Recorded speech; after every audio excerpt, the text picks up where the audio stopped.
Suso transmission. Pag nang tumatapak ng clutch, maingay. Tapos ayaw siya mag-push ng cambio. Binaba yung transmission.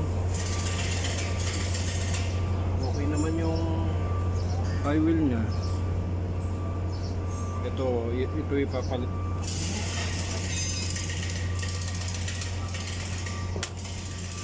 Ang nakita niyo ang problema, itong release bearing sira. Ito wasak ko, sira yung mga finger.